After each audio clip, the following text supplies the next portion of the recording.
لیکن دل میں ذرا بھر بھی اس کی تصدیق نہیں ہے، دل میں اس کا ذرا بھر بھی یقین نہیں ہے۔ ہمیں یقین ہے اپنے زور بازو پر، ہم سمجھتے ہیں کہ ہم نوکریاں کرتے ہیں، ہم محنت کرتے ہیں تو ہمیں ملتا ہے، جبکہ ایسی بات نہیں۔ اگر اللہ نہ چاہے پوری انسانیت مل جائے، صرف یہ ملک نہیں تمام دنیا کی طاقتیں مل کر کوئی چیز دینا چاہیں نہیں دے سکتی اگر اللہ نہ چاہے، اور اگر پوری انسانیت اکٹھی ہو جائے اور آپ سے کسی چیز کو روکنا چاہے نہیں روک سکتی اگر اللہ کو دینا چاہے۔ جب یہ عقیدہ ہمارے دلوں میں راسخ ہوگا، جب ہمارے دلوں کے اندر یہ یقین پیدا ہوگا، تب ہمیں عقیدہ توحید کا فہم نصیب ہوگا، تب ہمیں عبادت میں مزہ بھی آئے گا، اور تب ہمیں پتہ چلے گا کہ ہم مسلمان کیوں ہیں، ہم مسلمانوں کے گھروں میں کیوں پیدا ہوئے۔ آج ہم لوگ صرف لا الہ الا اللہ کا اقرار کر لیتے ہیں، لیکن اس کے تمام لوازمات جو ہیں ان سے ہم بے خبر ہیں۔ ہمیں معلوم نہیں کہ اس لا الہ الا اللہ کا مفہوم ہے کیا، اس کا مقصد ہے کیا۔ اگر ہم نے یہ کلمہ دل سے پڑھا ہے، پھر ہمیں ہر ایک موڑ پر دیکھنا ہوگا کہ ہم کہیں اس کلمے کے خلاف تو نہیں جا رہے۔ مثال کے طور پہ جب ہم نے لا الہ الا اللہ کا اقرار کر لیا، جب ہم نے وَإِلَٰهُكُمْ إِلَٰهٌ واحد کا اقرار کر لیا کہ ایک اللہ جو ہے وہی ہمارا الہ ہے، پھر ہمیں دیکھنا پڑے گا کہ کہیں ہمارے والدین، ہمارے آباء و اجداد، ہماری اولاد ایسے کام تو ہم سے نہیں کروا رہے کہ جو اللہ کی وحدانیت، اللہ کی ربوبیت اور اللہ کی الوہیت کے خلاف ہیں۔ ہماری اولاد کہیں ہماری دشمن تو نہیں، کہیں ہمارا مال جو ہے ہمیں اللہ کی اطاعت اور فرما برداری سے باغی تو نہیں کر رہا، کہیں ہم ایسے کاموں میں ملوث تو نہیں ہو گئے کہ جس سے ہمیں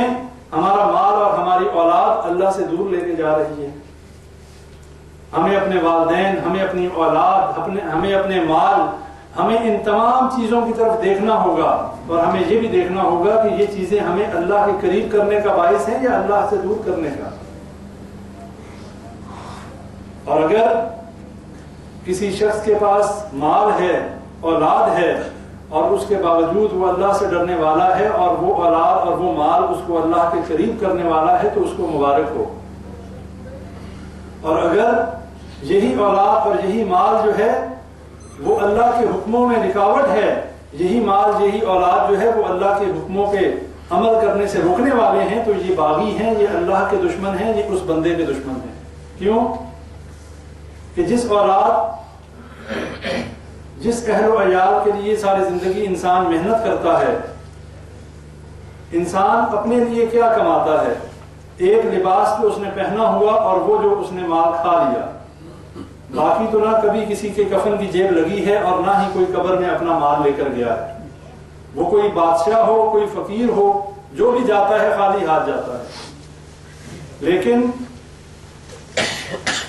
فرق کیا پڑتا ہے اس سے؟ فرق یہ ہے، ایک انسان اپنی زندگی بسر کرتا ہے اور ساری محنت کرتا ہے اپنی اولاد اور اپنے اہل و عیال کے لیے۔ جب مرنے کا وقت آتا ہے، جب موت آتی ہے، اس وقت اس کے ساتھ 3 چیزیں جاتی ہیں، جن میں سے 2 چیزیں واپس آ جاتی ہیں، ایک اس کے ساتھ جاتی ہے۔ وہ 3 چیزیں کیا ہیں؟ اس کی اولاد، اس کا مال اور اس کے اعمال۔ یہ 2 چیزیں جو ہیں یہ واپس آ جاتی ہیں۔ مال اور اولاد جو ہے دفن کے بعد واپس آ جاتا ہے، اس لیے کہ ظاہری بات ہے مردے کے ساتھ کوئی بھی دفن ہونا پسند نہیں کرتا، 1-2 دن سے زیادہ تو کوئی رکھنا بھی پسند نہیں کرتا، اور کوشش یہی ہوتی ہے کہ ادھر بندہ مرا نہیں، ادھر وراثت کے جھگڑے شروع، ادھر مال کی تقسیم کے مسئلے شروع، ادھر جو ہے وہ جلدی دفن کرو، بدبو آ جائے گی، یہ ہو جائے گا۔ اور ویسے بھی مردے کو جلدی ہی دفن کرنا چاہیے۔ نبی صلی اللہ علیہ وسلم نے فرمایا کہ اگر نیک شخص ہے تو اس کو اس کی نعمتوں اور اس کے اجر کی طرف جلدی پہنچاؤ، اور اگر بدکار ہے تو اپنے کندھوں سے اس بوجھ کو جلدی اتارو تاکہ وہ اپنے انجام کو پہنچ جائے۔ تو کہنے کا مقصد یہ ہے کہ جو چیز ہمارے ساتھ جانے والی ہے وہ صرف اور صرف ہمارے اعمال ہیں، ہمارے اعمال جو ہیں اللہ کے نزدیک صرف اور صرف ان کی قدر و قیمت ہے، نہ ہمارے مال کی اور نہ ہماری اولاد کی۔ اگر کسی کے پاس مال زیادہ ہے، اگر کسی کے پاس اولاد زیادہ ہے تو اس پہ فخر نہ کرے۔ المال والبنون زینۃ الحیات الدنیا، اللہ قرآن میں کہتے ہیں یہ مال اور یہ بیٹے جو ہیں یہ دنیا کی زینت کی چیزیں ہیں۔ ایک دوسرے کے اوپر فخر کر سکتے ہو کہ میرے اتنے بیٹے ہیں، میرے اتنے کارخانے، میری اتنی فیکٹریاں، میرا اتنا مال، لیکن یہ مال ہمارا مال نہیں ہے، یہ وارثوں کا مال ہے۔ آج سب سے بیوقوف وہ شخص ہے جو یہ سمجھتا ہے کہ میں نے اتنی فیکٹریاں بنا لی، میں نے اتنی ملیں لگا لی، میں نے یہ کر لیا، سب سے بیوقوف ہے، اس لیے کہ اس نے سب چھوڑ کے جانا ہے۔ اور جس کا جتنا مال ہوگا تکلیف بھی اس کو اتنی زیادہ ہوگی۔ جس کا ہے ہی کچھ نہیں، جو مسافروں کی طرح زندگی گزارنے والا، اسے کیا تکلیف ہے؟ مسافر کا کیا، ایک جگہ سے اٹھا دوسری جگہ چلا گیا، یہاں سے اٹھے گا آخرت کے گھر میں چلا جائے گا، لیکن جس نے دنیا میں دل لگایا وہ مرنا کبھی پسند نہیں کرے گا۔ جس کا یہاں پر مالوں کے انبار ہوں گے وہ کبھی بھی مرنا نہیں چاہے گا، لیکن موت ایسی حقیقت ہے کہ انسان کو لے کر ہی جاتی ہے، چھوڑتی نہیں کسی کو، وہ چاہے امیر ہو غریب ہو، چاہے بادشاہ ہو یا فقیر ہو، ہر کسی کو مرنا ہے۔ اور اپنے ماضیوں میں دیکھ لیں، ہمارے اپنے عزیز و اقارب کتنے ہمارے ساتھ اب نہیں ہیں، ہمارے آباء و اجداد میں کتنی ہی نسلیں پہلے تھیں اب نہیں ہیں، آگے کس کا نمبر ہے کسی کو پتا نہیں۔ اس لیے بھائیوں اس عقیدہ توحید کو سمجھ لیں، اس لیے کہ اس عقیدہ توحید کے بغیر اگر کوئی شخص اس دنیا سے چلا گیا اس کی نجات نہیں، اور جس شخص کے پاس عقیدہ توحید خالص ہوا، یعنی اس نے اللہ ہی کو اپنا مشکل کشا مانا، اللہ ہی کو اپنا حاجت روا مانا، اللہ ہی سے اولاد ہونے کا یقین ہونا، اور یہ کہ ہماری ہر مشکلوں کو اللہ ہی جو ہے وہ حل کرتا ہے، ہمیں بھوک میں وہی کھلاتا ہے، ہمیں پیدا وہی کرتا ہے، ہمیں وہی مارتا ہے، اور جب ہم بیمار ہوتے ہیں ہمیں شفا بھی وہی دیتا ہے۔ وَإِذَا مَرِضْتُ وَهُوَ يَشْفِينِ، حضرت ابراہیم علیہ السلام نے کہا کہ جب میں بیمار ہوتا ہوں وہی اللہ مجھے شفا دیتا ہے۔ کون شفا دیتا ہے؟ اللہ۔ اللہ کے علاوہ نہ کوئی اولاد دے سکتا ہے، نہ کوئی بیٹا دے سکتا ہے، نہ کوئی بیٹی دے سکتا ہے، نہ کوئی رزق دے سکتا ہے، نہ کوئی مشکلوں کو حل کر سکتا ہے، نہ کوئی شفا دے سکتا ہے۔ یہ ہے توحید کا بیسک کانسیپٹ کہ سب کا انکار کر کے، چاہے کوئی بھی ہو، وہ ہمارے بزرگ ہوں، وہ ہمارے بڑے ہوں، وہ ہمارے چھوٹے ہوں، وہ ہمارے آباء و اجداد ہوں، جو کوئی بھی ہو، سب کا انکار کر کے ایک اللہ کی وحدانیت اور ایک اللہ تعالیٰ کی ربوبیت اور الوہیت کا اقرار کرنا، یہ ہے توحید۔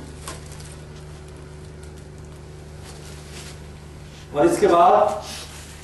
جیسا کہ میں نے آپ بھائیوں کے سامنے سورہ ذاریات کی آیت رکھی، وَمَا خَلَقْتُ الْجِنَّ وَالْإِنسَ إِلَّا لِيَعْبُدُونَ، اسی کی تفسیر میں علامہ ابن کثیر رحمہ اللہ لکھتے ہیں کہ عبادت ہر اس عمل کو کہا جاتا ہے، صرف نماز، روزہ، حج اور زکوٰۃ یہی عبادت نہیں ہے۔ عبادت ہر وہ عمل ہے کہ جو ہم جس چیز کا ہمیں دین اسلام حکم دے ہم اس پر عمل کریں، جس چیز سے روکنے کا کہے ہم رک جائیں۔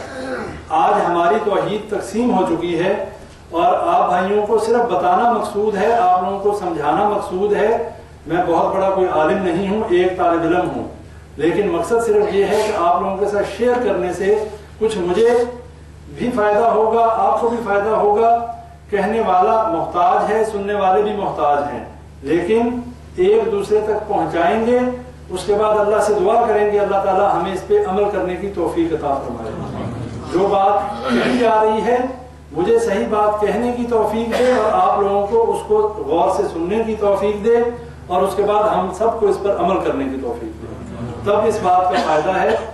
ورنہ آنا جانا اور ادھر آ کے بیٹھنا مقصد یہ نہیں ہے، مقصد یہ ہے کہ جو پیغام جس مقصد کے لیے ہم اس دنیا میں آئے ہمیں وہ پتہ چل جائے۔ آج ہم ذرا سی باتوں میں آپس میں الجھ پڑتے ہیں، ذرا سے دفتری معاملات میں، ذرا سی چیزوں میں، لیکن ہم کبھی یہ نہیں سوچتے کہ یہ جو معاملہ ہے ہو سکتا ہے میرا کوئی گناہ